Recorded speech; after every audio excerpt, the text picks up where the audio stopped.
Hello, everyone, and welcome to the Gaming Duo podcast. I'm your host for this week, Roberto Garcia, and I'm joined by co-host Kelvin Rolon.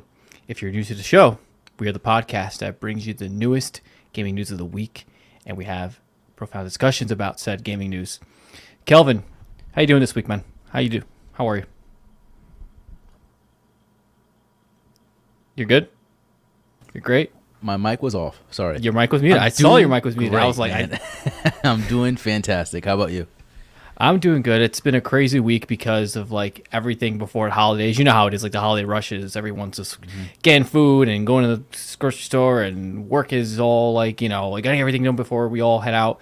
But now it's like chill mode. Like the holidays are coming. I'm excited to get to eat good food tomorrow. Yeah. What are you doing for Thanksgiving? I'm keeping it low key, man. I'm actually staying home with the family, with the kids, and just hanging out. We're just gonna cook our meals, and we're just gonna just chill. Maybe put up the Christmas tree. Do you do that? Do you put up the Christmas tree like during Thanksgiving, or do you do it like on like December? That's a great question. So usually we want to do it like it's there to want to put it up right after Thanksgiving, but usually we do it the week after Thanksgiving is usually when it works. What about you? This is the week where we typically start putting up our Christmas tree. And so the day typically before Thanksgiving is when we have our Christmas tree all set. But, it's been a little different this year. So I think it'll be nice to like actually stay home. And typically we go out to like family and all that stuff. Actually, we're going to stay home to tomorrow, this Thanksgiving, and just maybe start putting like the Christmas tree and, putting the ornaments and all that stuff. So now let me ask a question. Around your house, do you have Christmas stuff up already or no? Around the house? No. Yeah. No, do you have like anything? Christmassy is just the tree right now. Okay. It's just bare bones. It's like butt ass naked right now, the tree. We have a few things around the house, which is funny. I don't know why, but I mowed the lawn today. Okay. It's kind of weird, right? It's like we're talking about Christmas, but I mowed the lawn today. So. Hey, man, you know what? I mean, you got to do it once in a while. So I'm glad you did it. How did it feel? That was the first time mowing the lawn, right? I guess it was my first time I mowed the lawn in the new house, so it felt pretty good. I was afraid the lawnmower wasn't going to start. It's one of the the push, and you got to pull the cord, and it was giving me a hard time for a little bit. But I was like, no. The like inner like how homeowner was like, no, I'm going to do this, and I got to work. You got to make it work. You got to make it work. He kicked down.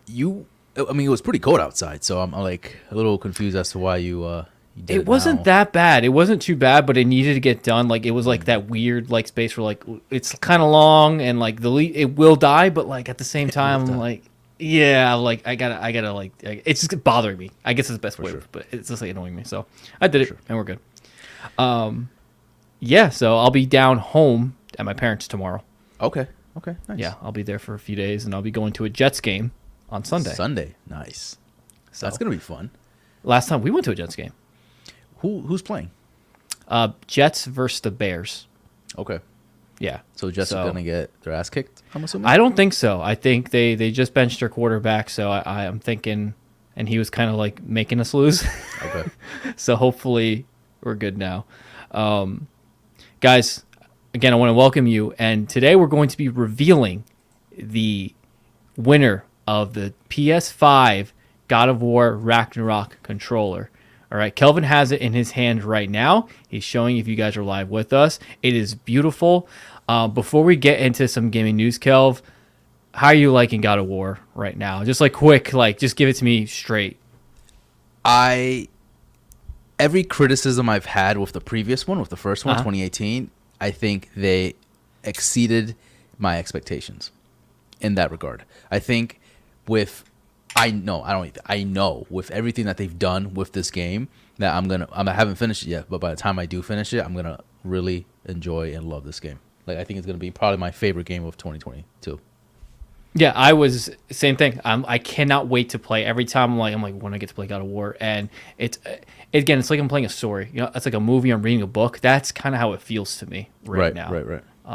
And it's interesting because a lot of the things that I had issues with, I'm like, damn, like they really nailed it. Like, again, the enemy variations, like it just feels really good. That game, I can't, man. That game, and I think I'm in a really good spot right now. Obviously, no spoilers, but it just feels like the story is just gonna like escalate right now, you know?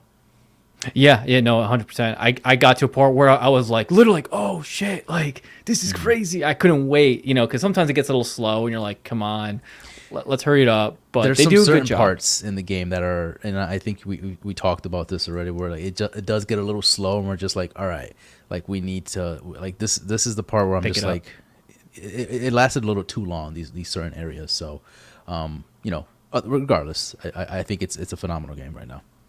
Yeah, and I'm probably gonna play it tonight before I head out. I'm debating bringing my PS5 down to my parents because I want to play the game. I'm telling you, man, I think you should. Also, in the chat here, Chazzy from the Side Project Podcast. Shout out to Chazzy here. He is sick right now, so well wishes for Chazzy here. He says, "I'm still here, guys. I'm dying, but I'm here, sticking around as long as my body allows me to. Appreciate it. Appreciate the love, man. Appreciate it. Jazzy, don't die on us, please. We Don't die on us. You need to stay here with us. All right, bro. You might have won the controller. Yeah, You never know. exactly. You can't die yet. You know what I mean? You can't die. Just can't go. Okay. Well, with that being said, Kelv, let's jump in for the news of the week. First article is Ninja Gaiden and Dead or Alive making a return. In a recent panel, Team Ninja at the Korean G-Star trade show. Do you know what that is? The Korean No, I've never heard of G-Star. it. I have never heard of it. It's a weird name for a trade show. Korean G-Star. Anyways, a slide titled Reboots of Popular Series was shown during the presentation. Both Dead or Alive and Ninja Gaiden were teased during the show. Team Ninja began tempering expectations by stating no hard set detail to share about the games. So they didn't necessarily say they're not coming out or they're not being redone. It's just we're not talking about it. What do you think? It's really interesting because I feel like did they tease it? Did they not tease it? Was this a mistake? I don't know, right? But the fact of the matter is we have not seen Dead or Alive, I think since 2019, I want to say, something like that. I think it's like Dead or Alive 6 is like the last entry. Dead or Alive 6, right? And have you played the Dead or Alive games at all? I've played maybe like the first few ones. I haven't really dabbled into. You Dead or played the Alive. beach volleyball one. 100%, Don't lie. 100%. Don't lie. Baco and Julio's house, 100%, dude. Every guy here has played those games. At least, I remember I was like, is this the game? Is this just they're in playing volleyball That's in it. bikinis and you just dress them up and that's it. If you think about it, it's kind of weird now. Sure. Yeah. I mean, yeah. It's the physics, though. You know what I mean? Like, Oh yeah, the physics are crazy in that game. Yeah, absolutely. That, but also, Ninja Gaiden, right? I think that's like the star. Of That's a this whole bigger thing. yeah, of course. Ninja Gaiden. We haven't seen that game. I think it's been longer than Dead or Alive, right? Because there was Ninja Gaiden 1, Ninja Gaiden 2, and then they started doing like these. At one point, it was an Xbox exclusive, and then it was released over to PlayStation. It was like Ninja Gaiden Black, I think, right? So there was Ninja Gaiden 1, Ninja Gaiden 2, Ninja Gaiden Sigma, which is Sigma, I like forgot about basically Sigma. they're kind of like remakes of them, but they're like just like more premium versions of them. Right. And then we had Ninja Gaiden 3, Razor's Edge. So So that, to me, like, I would love to see a reboot, right? Oh, perfect. I think Bird says the same thing here. So, oh my God, it's Birdie. Would make sense if they do a reboot. They did come out with a remastered collection of Ninja Gaiden in 2021. So that's Yes. actually good to know. I didn't know that. And so, yeah, a reboot would be really dope. Like, can you imagine a reboot now, like in this day and age with like, updated graphics, updated like gameplay? For me, Ninja Gaiden is kind of like what started the whole Bloodborne kind of era, right? Or like it was a very hard game to like play, right? It was a very difficult game, and some people kind of fell off because of the difficulty. But it kind of started that wave of like, oh, this is challenging, like this is something that like is entertaining but also challenging, that makes me want to keep going. And so that kind of steered the path to like games like Bloodborne, in my opinion. Yeah, I think too, it kind of drew the path for like Neo and Sekiro, right? This was kind of like the first time the game felt actually challenging. It was one of the hardest games. I remember playing on the original Xbox, and it was hard as hell, like just the first one. So I think this would be huge if it came. Yeah. I think it would be huge if they remade Ninja Gaiden. I'm ready for it. Now, do you think Ninja Gaiden has a place in this day and age? Like, do you think with games like Devil May Cry, Bayonetta, those fast-paced games, right? But then you have the likes of, Bloodborne, Dark Souls. You have Elden Ring, like those difficult games that are kind of like Souls-like. Do you think there's a place for Ninja Gaiden that can kind of like coexist with those games? What I liked about Ninja Gaiden is that it's kind of in the middle, right? It is in the middle of a soul, like difficulty wise, where Souls we have to like kind of like make sure you put the right inputs and right attacks in, or else you're gonna get punished. But it also puts the fast pacedness of like a Devil May Cry game or a Bayonetta. Right. So I think it can exist in this day and age. I think it's needed. In all honesty, I mean, what big ninja game do you know right off the top of your head that? That's fair. Yeah, I mean, there's a few ninja games. No, I mean, if you think of like Neo is not like necessarily like a ninja game, but it does have like those ninja elements, right? Right. But and it is kind of like Soulsy. So I think it could coexist. However, do you think does it need to change the formula? Like, so you were a huge Ninja Gaiden fan, right? You played that game like I think you were like really into that game from like the beginning, right? From like since the first one. Yeah, I kind of fell off. I think I did play 3. I know that was kind of like the worst one in the series compared to 1 and 2. But I recently just played it on Xbox Game Pass. They have it there. So if you guys want to go download the original 1 and 2, they have it there. And the game surprisingly holds up pretty well. Really? For its age. Yes. The cameras can be a little wonky, right? But that's all, But we're talking about an Xbox game here, the original Xbox game, and I was able to play pretty flawlessly if they just kind of like now we saying remaster or remake. That's the difference. Fantastic question. I'm thinking more of a remake, right? I'm thinking more of like a complete like change in the formula, right? But not so much I'm thinking of God of War basically. I'm thinking of God of War change, right? Right. The God of War treatment. So imagine a Ninja Gaiden now in 2024, 2025.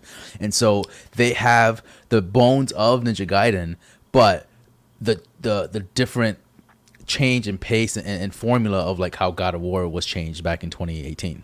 You want it reimagined is what you want. You want it reimagined and having the bones, like you said, of Ninja Gaiden, the inspiration of Ninja Gaiden. One thing they do need to focus on, Ninja Gaiden, I think, is the story. I think the story got kind of like wonky. People didn't really care about the story as much. But was there a story? Like I thought it was just more like hack and slash. Like I'm thinking like Shinobi. Like Shinobi was my game back in the day. Remember that game? It was hard. Yeah, I do remember Shinobi. Shinobi was cool. I would love to see that game again. Even if it's just like they just do like. I might download it on my Steam Deck and play it on there, honestly. Shinobi. That'd be cool. Yeah, that was a fantastic game. So yeah, that's what I'm thinking of. Like, do I want a Ninja Gaiden per se? Not necessarily. It's not like, it is my cup of tea, but it's not something that I want to play right now. But I would love to see them, like, Team Ninja is one of like old school, right? Like they've made, again, they've made Ninja Gaiden, they made Dead or Alive. So they've been around for a while, right? And so for them, I would like to see, and I think their recent games are like the Neo games, if I'm correct. And they're making another game too. I don't remember the name of it, but I would love to see them like rebuild that game from the ground up and just take different formulas from different games. Again, like we talked about, Elden Ring, talked about different games from like Bloodborne and stuff like that, and then also action-packed games like Devil May Cry, Bayonetta. Like take those games, take some of those formulas that make them what they are, and build upon it in a Ninja Gaiden game. I think that would be really dope. So there's 2 different camps of Ninja Gaiden, which is interesting right here in the comments. Dorian the Critic, he says, I was referring to the NES Ninja Gaiden. And there are people that grew up with the NES version of Ninja Gaiden. Right. I forgot about that. And then the Xbox version. So if anything, the Xbox version was a reimagination of the NES version. Yes. But we're 100%. Saying we want a reimagination of the Xbox version now. So they're both hard. The NES version was hard. The Xbox version was hard. They got to keep the difficulty up in whatever they do next with it. So let's move on to Dead or Alive though. What do you think? I'm not a big Dead or Alive guy, right? Obviously, I've played the beach volleyball game. All right. Obviously, everyone's played. I don't care who you are. You know about that game. You've either played it or you've wanted to play it. Right. You just never got your hands on it. The fighting games, though, I don't know are as popular as, say, like a Street Fighter, a Tekken, a Mortal Kombat. They're not. So do people want it? Do people want either a Dead or Alive 7, or do they want a complete reboot of the series?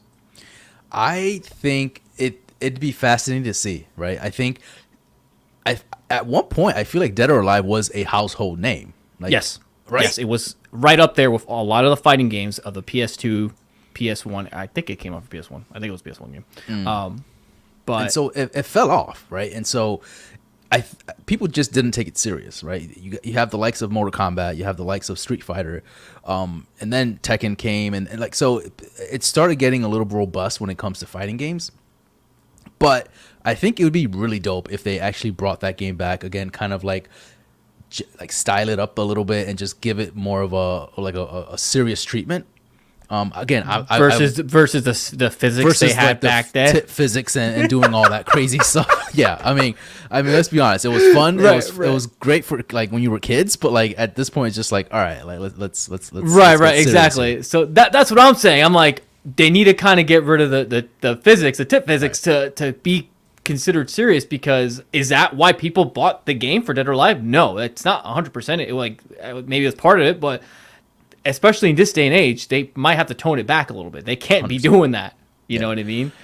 So, I would rather see Dead or Alive do something a little different. Kind of like, I like how Street Fighter is changing things up a little bit, right? Street Fighter 6, where they're making like, or let's take that back. Injustice. Bring it back. Injustice is probably like one of the pinnacle games right now when it comes to story in fighting games right now, right? Yes, because you have the DC. I would like something to that extent of like, yes, we're a fighting game, but let's focus on story. Let's focus on fighting, obviously, but let's put in the story that needs to be, let's build this story. Let's build this, like these characters up and build like this lore so that people would be really interested in the fighting mechanics and in the fighting lore, essentially. That's what I would like to see. So, side note, some of the Dead or Alive characters, either one or there's multiple, but I know there's one, is one of the females. I think her name's Akari or something. She is in Ninja Gaiden. Like, they make appearances in the game. That's really cool. I would love for them to kind of tie those two worlds together more closely, right? Like, if you want the fighting game, but like they're kind of happening side by side each other, I think that'd be cool. Have you ever seen the Dead or Alive movie? No.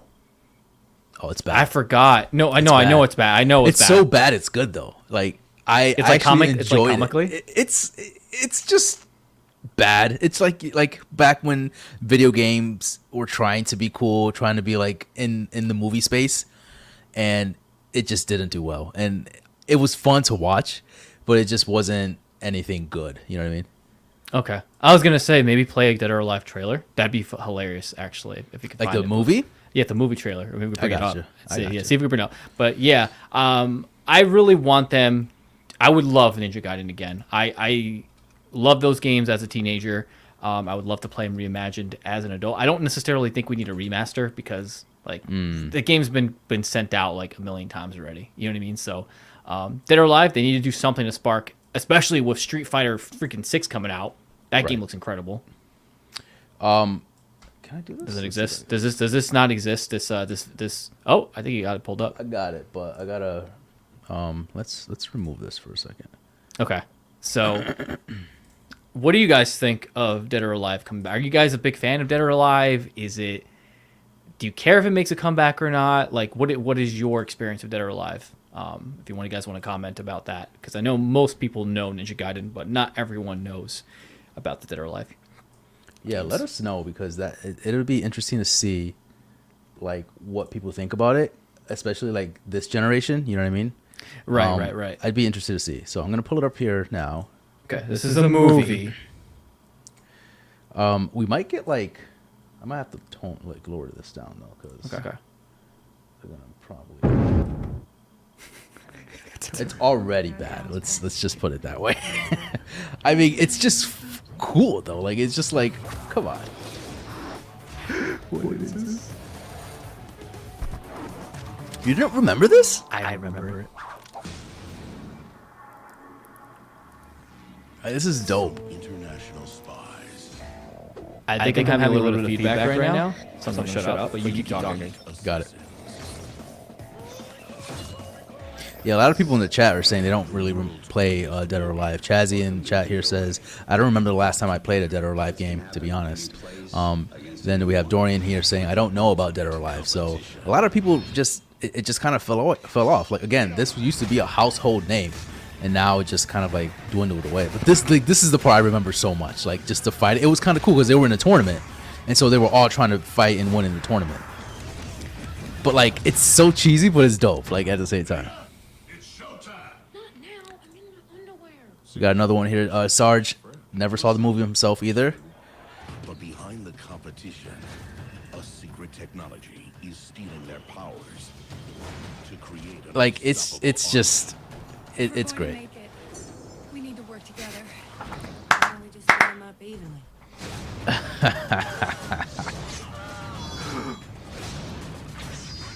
And some of the fighting was actually kind of cool though. I'm not gonna lie. Yeah.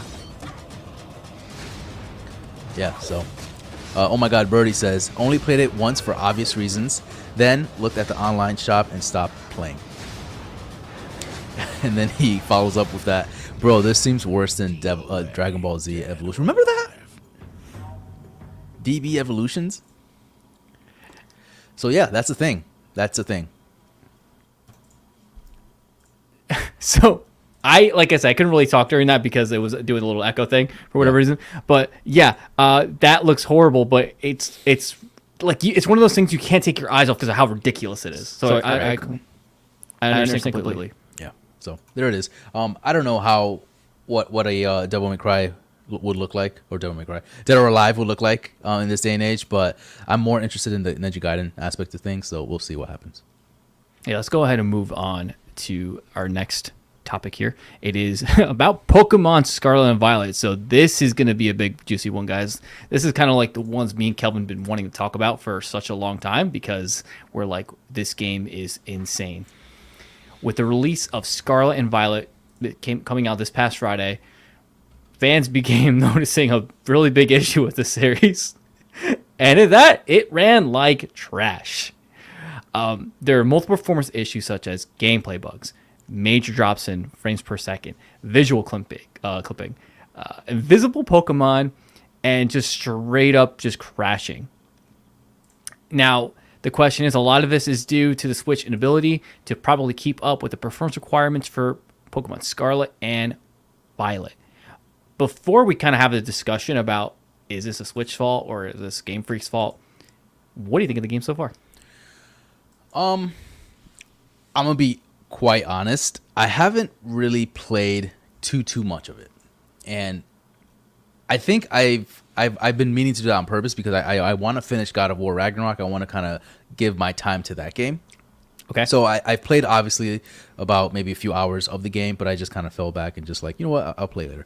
What I've played so far, I really dig it. Like, it's addicting. It's addicting. addicting. I want to keep playing. It's annoying because of how addicting it is and how shitty it runs. And that's my issue with it, right? Because the game, I can already tell the first like 20 minutes, I'm like, yeah, this is going to be fun. This is going to be dope because I can see what they've done with the game when it comes to animations with characters, when it comes to like the physics and some of the character models. They've done a really good job of changing it up, right? Because we used to have, you know, the little chibi characters and it just felt like nothing, like stagnant. Nothing has ever changed. Well, you're talking now. about the Diamond and Pearl remake. Diamond and Pearl remake, and just like the regular old ones, right? But even like when we're talking about like Pokemon Sword and Shield, right? Like they looked good, right? That was like an evolution to the chibis, right? They were actually like actual full-fledged characters, but it didn't look. There was something off for me, in my opinion. But now these characters, they have like textures, like in their jackets, like they look the part, and so that part, I'm like, cool, that looks dope. Pokemon, they look cool, whatever. Now, into the gameplay and like starting into like some of the mechanics of the game, I'm like, all right, I can already see how janky this is because like sometimes Jank. like Jank is a very good word to describe that game. even your map, right? The bottom right hand corner, your map just looks like it's dying. Like as you're moving, it just looks like it's not smooth. The frames are terrible in this game, right? And so I'm like nervous to keep playing because I've heard terrible things. I've heard crashes. I've heard like people's like Yeah, all the things we said. all of that stuff. And I'm just like, I don't want that to happen to me, but I also want to keep playing this game because it looks like it's going to be the game that we've been waiting for. It's unfortunate though that it's caused with all these bugs, glitches, and it's just like, why is this happening right now? Because freaking Game Freak doesn't own up to what they do sometimes, and they don't focus on putting out quality products when it needs to be done. You know what I mean? So, do you think this is why, for the longest time, Game Freak was super hesitant to make it a big open world? Is because they kind of foresaw, like, well, it's going to run like shit if we do that. Because it started with Sword and Shield. Sword and Shield gave you kind of an open world. It was like very bare bones, right? It was like, here's the world. There's an open part that you can go in and do your things, but there's not a ton in there. It's just kind of like an open field, and there's Pokemon in it, and it's just whatever, right? Mm-hmm. And then Legends Arceus said, hey, here's the open world. And that's when we saw everything being janky. Because remember, when we first saw the trailers for Arceus, we were like, this game looks like it runs like crap. And it did. It did not perform well. Similarly to, now Scarlet and Violet is way worse because they introduced more things. The cities, there's people running around, there's a lot more Pokemon in the field and stuff like that. So do you think this is the reason why it took Pokemon so long to actually give us a true open world Pokemon game? Yeah, I think they weren't ready to build a game, which is wild to say, right? Because we've been asking for a game like this for so long, forever. But yeah, right. they weren't ready to build a game of this scope, of this caliber, and it frustrates me because I've seen a lot of people online complain and say like, oh, it's not the game, it's the hardware, it's a Switch. Like the Switch is like so old, it needs to be upgraded. We need like new hardware. I'm gonna tell you right now, guys, it is not the Switch. 1000% it's not the Switch. When you have games like Breath of the Wild that came out in 2017, right? Mind you, that game came out for the Wii U as well. And that game looks still, till this day, looks phenomenal, right? The scope that game is doing is way bigger than what Pokemon Scarlet and Violet are doing at the moment, right? It blows it out of the way. Then you have games like Xenoblade or Xeno Chronicles, right? Like, those games look amazing. We had just recently, right? We just had Bayonetta 3, right? It looks great in that game. Could it look better? Sure, of course, 100%. But my point is, it is not the hardware. It is the developer that's doing this, right? I think the same issue happened with PS3, right? Where a lot of developers were complaining that the PS3's architecture was way too hard to build. But you have, developers like Santa Monica, you have Naughty Dog. They were fucking outperforming and just like making use of every little detail of that hardware as much as they could. Game Freak, on the other hand, I don't know if it's Nintendo. I don't know who really is the problem in this equation, where I don't know if it's just like they don't want to put in the time, the money, but they need to figure out performance issues before releasing a game of this magnitude, right? Like, Pokemon is a massive conglomerate, right? That people like love and adore and want to like cherish and play. And you release a game like this that people have been waiting for years, and it's like janky, it's buggy, it could have been literally right. It could have been a perfect Pokemon game. It could have been a perfect 10. And that's what pisses me off. That's why I'm so passionate about it right now, because it's like, this could have been the game that we've always been talking about every single time. It's there. It's literally right there. But if you just we don't care that the graphics aren't that great. We don't care that it's like not up to par. We just want it to run well. That's it. We don't need like to see every little individual fur on Pikachu. Like, we don't need that. We're not asking for that. You're right, 100%. But is it welcomed? 100%. Yes. Like, when you see Magnemite, you see like, oh shit, like Magnemite looks like he is metal. Like, he has a metal, like he looks, he has like that shine to him. It just frustrates me because they have the money, they have the budget, they have the manpower. They just don't want to take the time. Do you think it's greed? Do you think it's greed? It's 100% greed, because they're they don't just want like, we could just push it out and people will buy it. They want to annualize it. They annualize it every single time, and it's like, this game needed a good solid year, another good year to like really Absolutely. be like completely like perfectly like set in stone, you know, like gold. But it's just frustrating because it's like you had it, you dropped the ball, you were at the finish line, first place, and you fell asleep. You know what I mean? You fell asleep in the wheel. So it's like, and we're part of the problem, right? I know I'm going on for this, but like we're part of the problem. We bought it, I bought it, you bought it. Like I'm sure some people in the chat bought it, and it's like they're never gonna learn if we continue to do this. You know, they're never gonna learn. They're like, oh well, the numbers say otherwise. Like you guys love this shit. You know, I mean, maybe the reviews are gonna be different, right? Chazzy, he mentioned here that IGN gave it a 6, right? Which I agree. Which is 100% valid. Right? I think it's a high 7. This game, it could have been a 10. Like it could have stretched to a 10, but because of the performance issues, it brings it down. They're that bad where like it's just not a quality product. It's not a quality product. It's not they shouldn't be proud to say like this is a Pokemon game because usually it runs pretty. At least the DS era games, the 3DS era games, the GBA games, they all ran pretty well for the most part. Mm-hmm. I'm gonna show you something. I'm gonna show something to the crowd here, right? And it's actually kind of funny. So I have here a game called Final Fantasy 12 running on PS2. Okay. Do you see the frames dropping? Do you see the frames dropping? They're in an open world.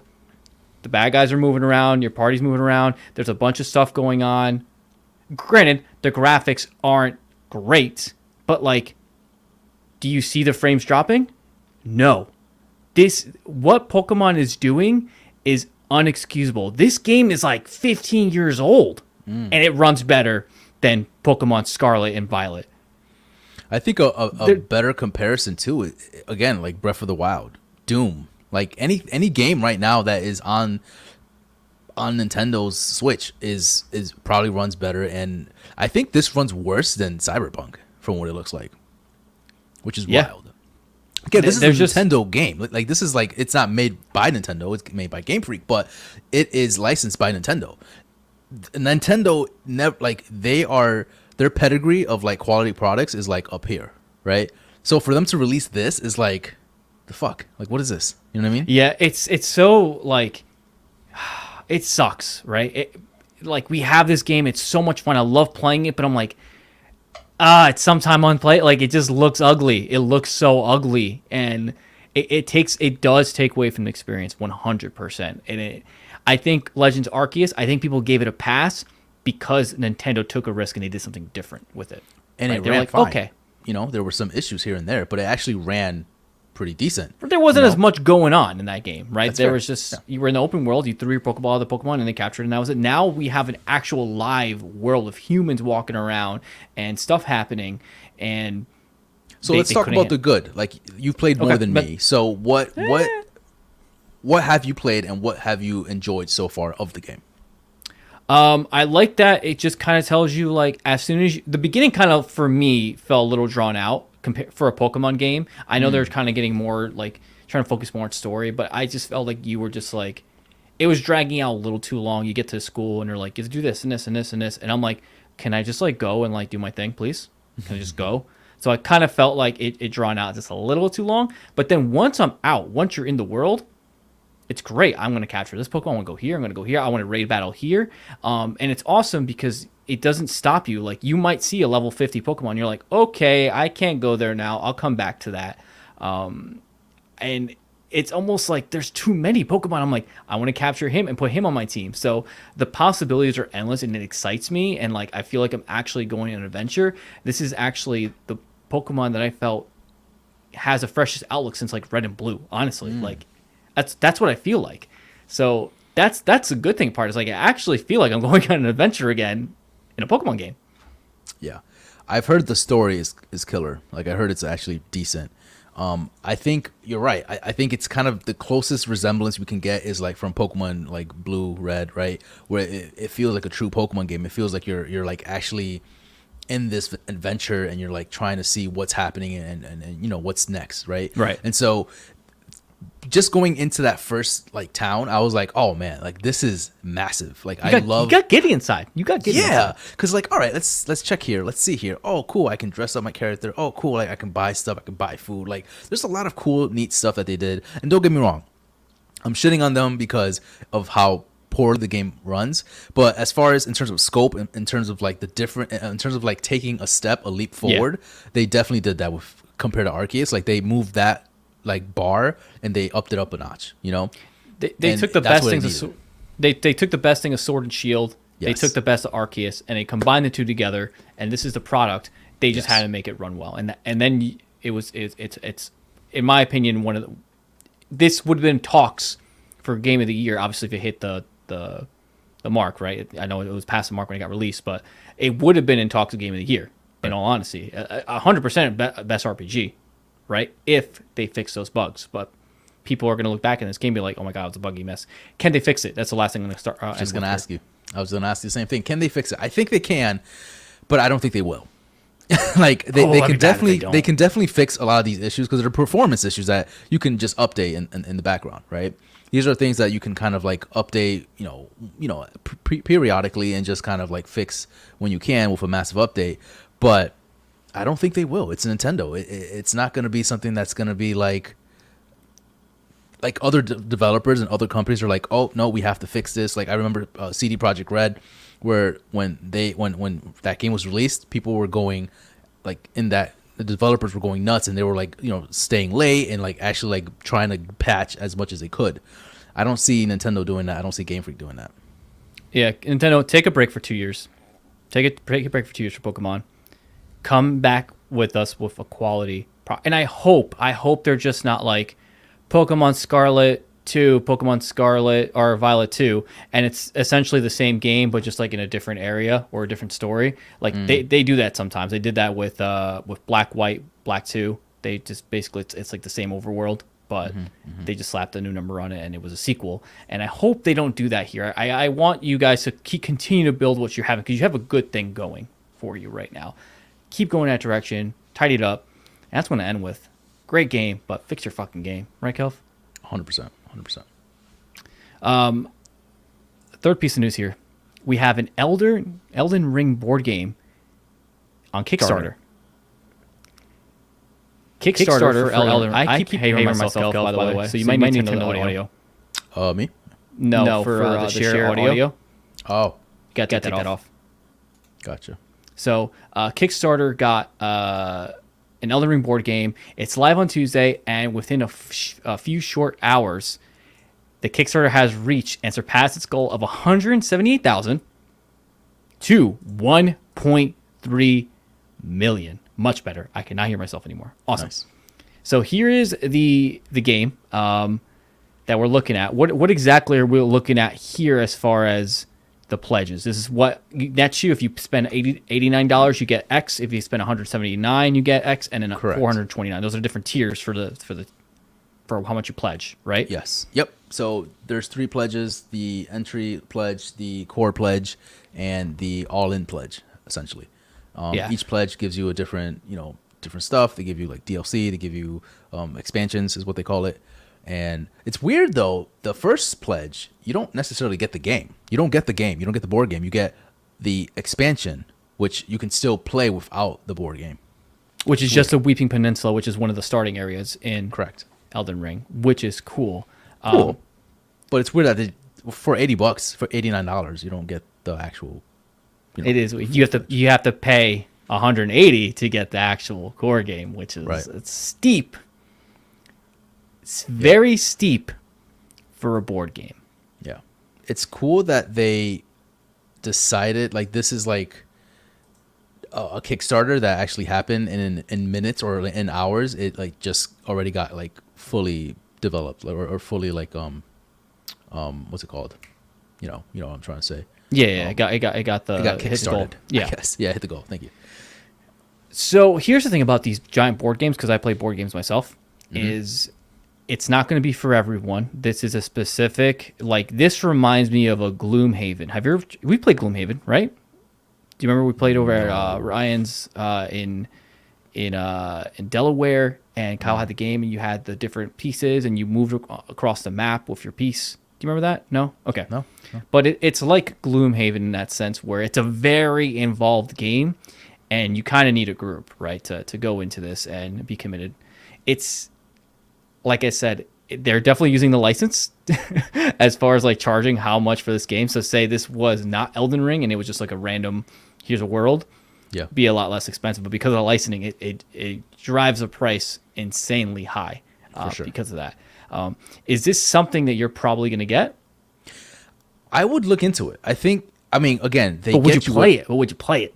I mean, I'll buy it, I'll play it and see if I like it, but I think the better question is, will it be fun? Will it have the same lore effect as the game? I mean, obviously this is a board game. It's going to be much different, but will it still have that fun factor? Will it still have that like holy shit moment when you're playing, Well, the game itself uses a modular hex-based map that expands as players delve into the world around them. The combat takes place in each player's personal quest book, and other players can continue to explore the open world while one is locked in combat. I think that's cool. That's cool. That's really cool. So you have 4 people playing, one person's doing their own thing, and they're kind of just still walking around the world. I think that's kind of similar to like how you play the game, right? Like sometimes, like if you're together, you're doing your own thing. Sometimes you're kind of close in the vicinity, but you're doing something. I'm doing something else. I do like the team-based tactic with it because it says eventually you'll need to meet up with teammates to go through dungeons and bosses together. I think that's cool. So they're trying to bring some of the game in there. Now, do you think the board game is going to be as hard as the game? Oh, Jesus Christ. You can't even beat this game. You're going to be sweating bullets and shit playing the fucking board game. I don't know, man. I hope it's not as hard, but I also hope it keeps you entertained, it's a steep price, especially for getting the whole package. It's like $430. So it's like, that's a steep price. But you got to be committed. Cool shit. You got to be committed to actually play a lot of. You have to really love board games and love Elden Ring. You have to have those two things in common, right? Yes. And if you have that person, it's a win. I'm a board game person, but I can't see myself buying this because it's going to be way too involved. You know what I mean? Yeah. And who's going to play with you? That involved. You know what I mean? Like Exactly. me and you, we'll play probably that game because we're Elden Ring fans, right? Like we love that stuff. But do you see Jess playing that, your girlfriend? Do you see like other people that are close to you that are gamers but not like really invested? No, I don't see it. Chazzy says, I actually miss playing board games. I just realized I haven't played a board game in a long time. And I'm with you. I don't really play board games that much. I haven't played one in a very, very long time. But there's something about board games. I just like, it's too much work, in my opinion. It's like, all right, I have to learn this new game. I have to like understand all the rules, all the concepts. And then you just have to be very tactical of like how everything is played. Because some people can mess up, and then you just have to be very like, You need someone. You need kind of like in a sense a dungeon master, a board game master that You're already knows the rules. You're good at that. Yeah. Well, not even like game. when you're playing, like when you buy a board game, for example, you read the rules, you understand it. You're like, okay, and you're kind of like the captain most of the time, right? When we play a game, you're like, all right, well, this is what we're doing. This is how we play, and then you're good at that. Me, I'm just like, I just lost interest like 10 seconds into this. Like, well, that's how it starts. It starts where you don't really. I wasn't a board game person either. I didn't really like board games, right? But then I had friends that would come over. They bring the game and they say, okay, this is how you play the game, and they give it to you easily. And you're not sitting there reading. You're actually going out there doing a test run and how it plays, and then once you know how to play. They're fun. Like that's the problem. It's like a game, right? It's literally like a game. There's a learning curve, but once you get over the learning curve, you get addicted to it. Right. So, I will tell you guys. Listen, Chazzy, me and my girlfriend, we do board game nights. Like we try and do. We used to do them like once a week. Like that's how crazy we were about it. But you're in the. If you're ever in the Albany area, come through. We'll play some board games. In the Albany area, he's gonna come through to play board games. Yep, sure. Yep, that's what he's gonna do. Yeah, Birdie said, yeah, I love board games, but it's anything 2 hours or more. No, thank you. That turns to Monopoly. Yeah, anything that's like a 3 hour, 4 hour. I'm not doing that. I'm not. Agree. That's agree. Too much. That's 100%. Too much. So we can agree on that. Anything else before we move on to the next thing and about the Elden Ring board game, Golf? Do you think this is gonna do well? Do you think this is gonna like? Yes, 1.3 million. Like, I guess, but like people, I guess, yeah, you're right. Yeah, that was a stupid question. But like, are people? Is it gonna like blow up? I feel like in a sense of like in the mass audience, like how Elden Ring the game actually like blew up, or do you how many people play board games? I guess is my question. a lot of people play. There's a ton of people that play board There's a ton of games. people. There's Okay, literally a PAX East, Clearly but 1.3. like it's called PAX Unplugged, and it's literally just for board games. So there is 100% like what's it called, an audience for it. An audience, yeah. Yeah, exactly. So it's gonna do well. Again, it might be one of those things. There's some board games that they're extremely hard to get. Like you can't even buy Like them. collectors, like people collect. board Not even games? collectors. They're just like they can't print enough out of them, and like when they first come out, people can't even buy them because like they're just like the hot thing. It's almost it's very different from like games because games are just like on a disc and they'll never run out. But like board games, you actually have to like you have cardboard, you have the papers, you have everything, you have the pieces, the statues. So like there's a lot more that gets involved in a board game than an actual like video game, you know? So let us move on to the last piece of news before we get into in-game chat. God of War director, Cory Balrog, wants to make a Castlevania game. Is it Cory, the director, or no? He is the director. No, right? he was the director for the 2018 one. For the 2018 Santa Monica one. likes to do this thing that Oh, God, here we they go. switch their directors every so often. I think every game, so that it keeps it fresh for them. So that's why That's they a change good their idea. directors. Yeah, That's actually not bad. Eric Williams, Santa Monica studio game director, wants to follow up on the success of Ragnarok by making a Castlevania game. In an interview in Kind of Funny's latest spoiler cast, Williams said he is uncertain of what his next project will be, but mentioned that his team would love to make a Castlevania game should they somehow receive the license to do so from Konami. Guess what? He just said it right there. Getting the license from Konami. That is going to be the hard part. you think so? You think it'll be That's- hard? They don't like to play nice with those licenses, man. They don't. We got lucky, Silent Hill. We got lucky that That's the key though. I was waiting for you to say something like that. So, I mean, do you want to take the reins in this, or do you want me to go? I'll first say whatever, like I think it's awesome. I think Castlevania is a fantastic series.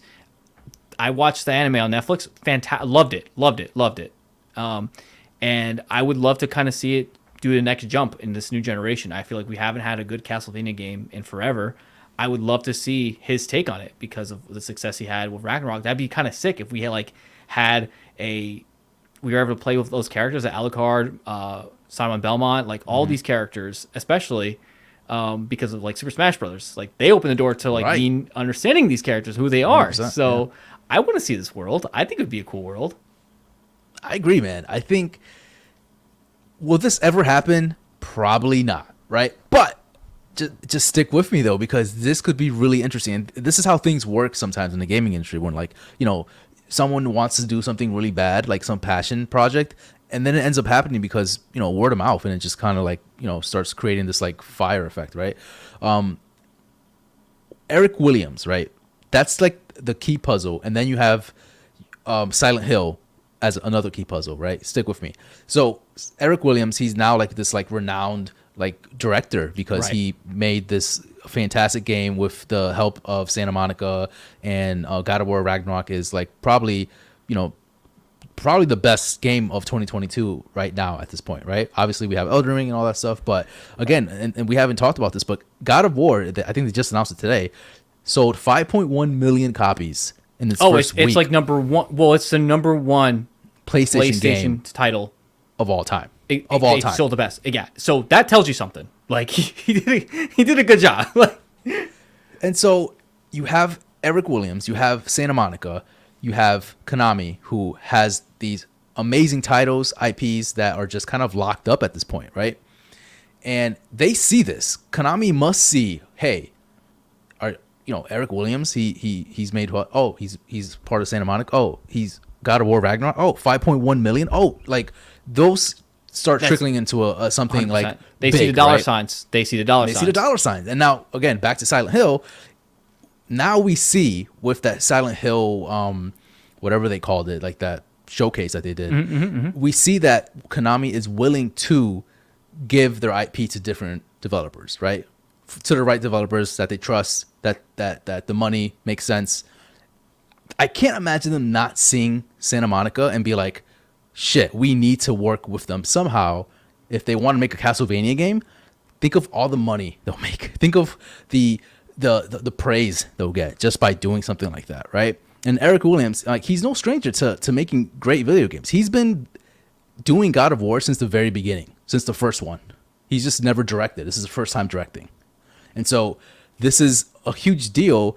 Again, it probably won't never happen, but like for him just to say that, and him taking inspiration from Castlevania and actually implementing it in God of War Ragnarok, like you see some of those things happen in the game. Like, it would be really cool to see what Santa Monica could do with an IP like that. I can imagine them giving us those like nice open zones like how we have in Ragnarok, keeping it with the story-driven, like compelling story that we want to see. Like, I can see that really pushing boundaries and pushing like the envelope for Castlevania. Right, and you take a game that's that old, you're giving it new life, right? You're breathing new life into it and getting excitement for it, and that's a powerful IP. Like, people love Castlevania, and you take the two together, you take the director of God of War and Castlevania together, it's good things are gonna happen, right? And he could tell he's passionate about it, right? Look at Henry Cavill with The Witcher, with the series, right? He was a huge fan, and he's like, we need to do it that way. Now he left because obviously they weren't sticking to the source material. They wanted to change everything up. He's like, I'm done, right? But like, how amazing was that second season of The Witcher with Henry Cavill? Like, he became that character because he's passionate about that, and you can see that here. Eric Will is passionate about Castlevania, and that's when you get the best work, is when you are passionate about the thing you're working on. Yeah. Listen, I think at some point there has to be a meeting happening, if it hasn't happened already, right? Of like, let's play with the idea, either Sony or Konami, and they're like, can this work? Can this actually happen? Like, what would that look like? Can we make like I don't think it will happen. I'm going to be honest. I don't think it will happen. But what if it did? What if it did? Think of a world where we have God of War, Ragnarok, we have Castlevania, and the likes of Santa Monica as a whole. That'd be dope. Yeah, I would love to play as Belmont and Alucard and Dracula and be in this awesome world with like werewolves and vampires and monsters, and like, that sounds cool to me, you know? And yeah, think and of like all the Sony would be a upgrades. perfect house for that, right? Yeah. Like, again, Sony is building these amazing AAA experiences that you can only play on PlayStation, right? And so having a title like Castlevania within Santa Monica, I feel like it just makes sense, you know? Like, I'm excited. I'm excited. sense. It's not even a thing yet, and I'm excited. So Right. Don't get your hopes up, but I'm just saying, like, And you know how I am. Yeah, I know exactly. Yeah, but yeah. It just never say never, and especially in this time with like we have Konami or Kojima working with Microsoft, and like weird shit has happened in the gaming industry. Like, You're this right. could You are definitely- right. It is definitely crazier things have happened, and this would be a crazy thing, but it would be a very welcome thing. Yeah. 100%. Land on 2K World in the chat says, has the controller been given away yet? No, not yet. We are giving there. away the controller close, soon, very soon. Just stick with us. We have one more segment to go. Yes, and that concludes our gaming news of the week. I know it's kind of like a slower week just because we have the holidays coming up, but that is what our in-game chat is about, the holidays. And my question for you, Kelvin, is what game or what are you thankful for in gaming? This could be DLCs, battle royales, multiplayer, could be a general question. And it's for the chat as well. Please comment away. What are you most thankful for in gaming? It could be a specific game. It could be a specific character. But Kelv, I'll start with you first. What is your answer? What I'm most thankful for in the gaming industry, I think it would probably be several things, but I think my main thing is just how connected we are now, right? And how easy it is to jump on a console and then play with your friends on PC and then, you know, just chat away with them and still play the same game. We had so many issues in the past, right, where I want to play this game with you. I want to play Call of Duty. I want to play SOCOM with you, but like I need to have this specific console, right? Yeah. And it's like now it doesn't really like the borders have kind of like fallen off now, which is nice because now we're able to play anywhere, however we want, and essentially like there's still some barriers here and there, but it's nice to just kind of play a game cross-platform. Yes, that's the exact word. Yeah. Thank you. I was gonna say, but I was like, he's got yeah, I'm just dragging it along, but yeah, you know what I mean. So cross-platform is like one of my favorite things of this generation of gaming industry as a whole because it's something that was needed and it just moved those barriers away from like keeping everyone together, as lame as that sounds. No, that's a good one. That is 100% like what is great because it's like something you didn't have before as far as like back in the day. Like people didn't get to experience that. They were just kind of like segmented by themselves and they would just have separate experiences. Now you get on your PC, you get on your Xbox, you get on your phone, right? And it's just like you're automatically connected to these people and it almost feels like you're right there with them, right? And I think that's amazing. Like you always have those people behind you. Giovanni says Elden Ring, even though I suck. I'm also thankful for Elden Ring. It's a great game and it's amazing and I think it's going to win Game of the Year, right, Kelv? We'll see. We shall see. We have to see when we beat God of War. We haven't beat God of War yet, so we might change our answer. Yeah. So we'll see. I think, yeah, I mean, are you thankful for anything else besides Elden Ring or anything else that you can think of? I thought long and hard about this, and I'm going to go with a game specifically, and it kind of ties in to what you're saying. Mm-hmm. The game I am most thankful for, and it's not going to be the answer you think it's going to be. I'm not going to say, Devil May Cry or anything like that or Pokemon. The game is actually Gears of War. Ah, I like that. Do you know why it's Gears of War? Because that was the first time that online gaming for me on the Xbox 360 was like actually online gaming, right? Where you were connected online with these people you didn't really know and you get into a lobby and you would just like, you'd be there with your brothers essentially, just like, going in and into battle, right? And it was such at the time, like I have so many memories of all the good times I've had with you, with everyone that we played with in that game. The screaming, the laughing, the hilariousness, the headshots with the popping heads and just like seeing your friend get obliterated and everything. And that to me really built me up as like it helped shape me into the person I am today with all those relationships that I played in Gears of War. So that game shaped a lot of like how I play my games now. I compare everything to kind of that game and the experiences I had with those games because when I was a teenager, that was the game that got me close to everybody with that, like I said, the multiplayer and how we're connected. Obviously it's changed now because, we have all the different avenues, but at the time, that's what kind of kicked that off was that original Xbox 360. You got the little piece of crap headset, right? The little. Oh yeah. You know what I'm talking about? Yeah. So, that's what I'm most thankful. At least the gaming wise, I'm most thankful for that game because of the friendships I've made with that game and the memories I've made with that game and the friendships I have now because of that game. So, I'll follow up with that too because I'm also thankful for obviously Gears, right? That's a phenomenal game to be thankful for because it did shape not just our friendship and relationship with other friends, but the gaming industry as a whole, right? Because that was like the first third person like shooter that was actually like built for that gritty feel, and then having that cover system, like it just changed the industry. Yeah, like going into battle with your friend and being like, let's go get some grubs, like that whole like bro mentality. You know what I mean? So I'm kind of taking it a little bit step forward with it nowadays with the battle royale like world that we live in now.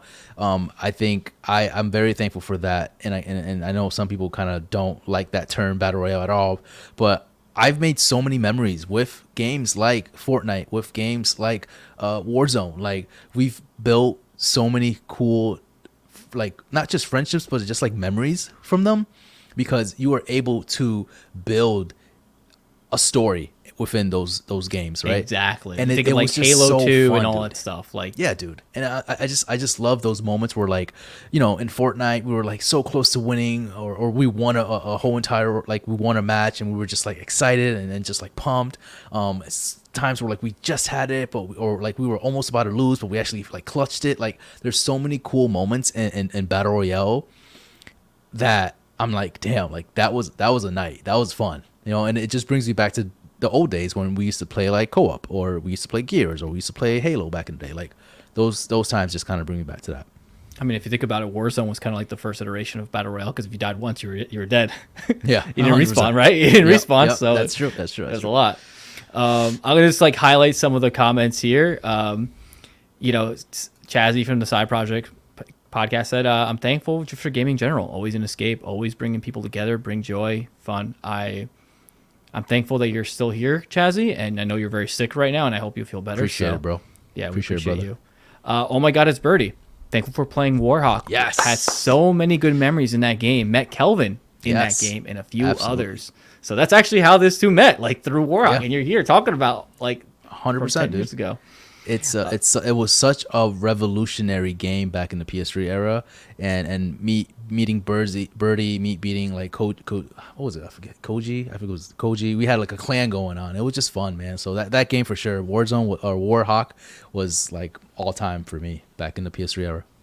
Yeah, and like I said, I mean, like Sarge T, I know he says that there's not really a game you're thankful for, but you have a whole chat here and stuff like that. I joined your Discord. There's a lot of people going on and playing on there, so lots of new memories to be played there. But yeah, I kind of thought this was a good question because That was great, man. That was Thanksgiving, it's a very like short, simple, just like, yeah, I know it makes me feel good about. I'm gonna go to the dinner table tomorrow and I'm gonna be like, what are you thankful for? Yeah. Thankful for popping the heads off of that one guy Yeah, in one yeah. game. And also, like, not to sound too like Sappy. but like I'm just thankful for this, like for doing this. Like without gaming, we wouldn't be able to do this, right? Because we wouldn't have a passion to do it, right?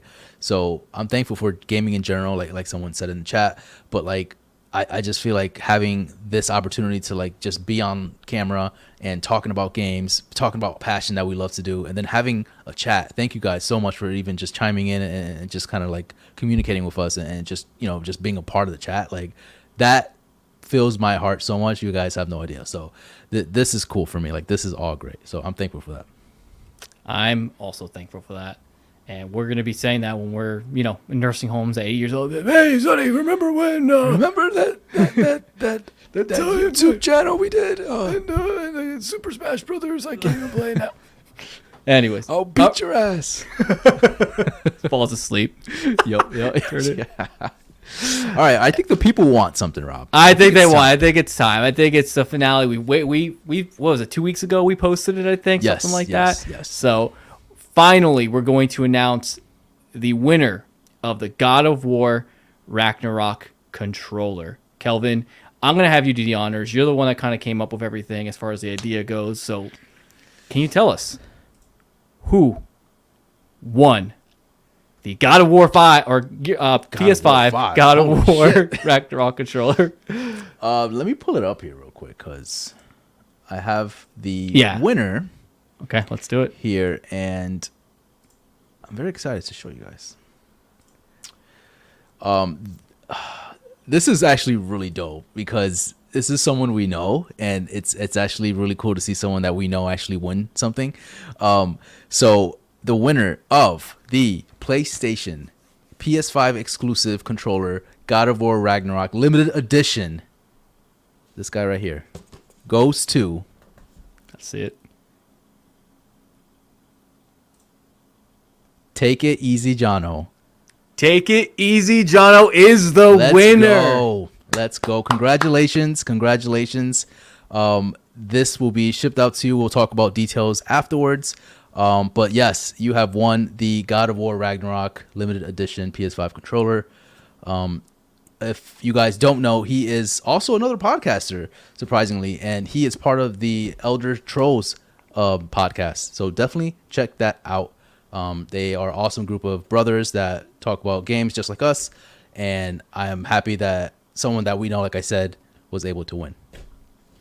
Yeah, I'm extremely excited. I was kind of hoping that my name would pop up on there, but it's just not gonna happen. You know what I mean? So, so we'll go ahead and message you if you're not in the chat. We'll message you on Twitter, Instagram, whatever you submitted through, and we'll ship it out to you, and you get to enjoy it.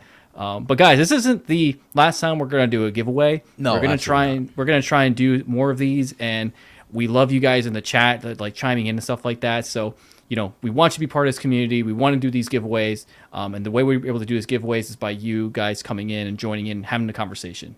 That's basically how it works, right? So Absolutely. thank you again for joining and being part of the giveaway. Yeah, I'm super excited. I'm like, I didn't even win it, but I'm happy for the person that won it. I can't wait to tell him. That's why I just want to tell him if he's not in chat already.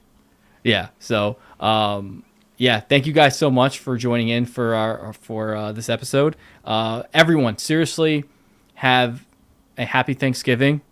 Get really full off your food. Have some good drinks.